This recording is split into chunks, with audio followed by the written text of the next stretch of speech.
ओम नमो शिवाय। दोस्तों, आज हम भगवान शिव जी और देवी पार्वती की सीख के बारे में बताने जा रहे हैं। अगर आपका अकेले में ज्यादा भटकता है मन, गलत विचार आते हैं, तो उन पर कैसे काबू पाएं? कहानी शुरू करने से पहले मेरी आप सभी से एक विनती है, कहानी को अधूरा मत छोड़े, इससे भगवान भोलेनाथ का अनादर होगा। कहानी को पूरा ध्यान से सुने, जिससे भगवान भोलेनाथ का आशीर्वाद आप सभी पर बना रहेगा।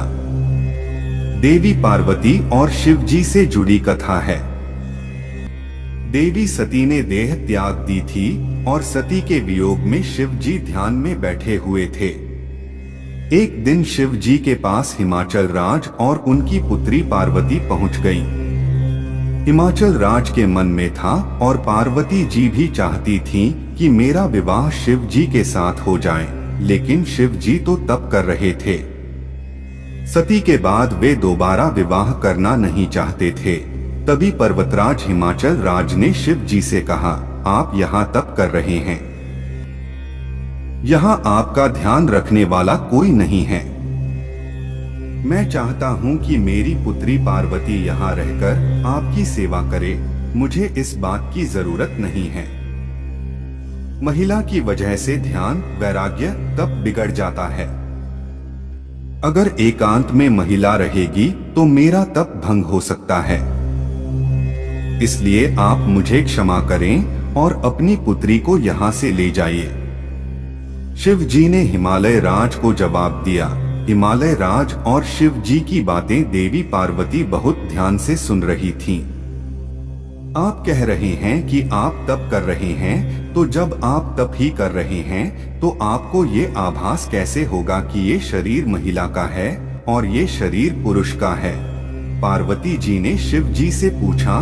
देवी पार्वती की ये बात सुनकर शिव जी हैरान हो गए, क्योंकि देवी ने बात बहुत बुद्धिमानी की कही थी। देवी, आपकी बात सही है, लेकिन मेरी बात भी सही ही है, शिव जी ने कहा। इसके बाद शिव जी ने हिमाचल राज से कहा कि आप चाहें तो समय समय पर कुछ देर के लिए देवी पार्वती यहाँ आ सकती हैं और यहाँ की व्यवस्था सुधार कर वापस लौट जाएं। इस कथा में शिव जी और पार्वती जी ने संदेश दिया है कि हमें अकेले में अपनी भावनाओं पर नियंत्रण रखना चाहिए। अकेलेपन में ही व्यक्ति की भावनाएं गलत दिशा में भटकती हैं, बुरे विचार जागते हैं।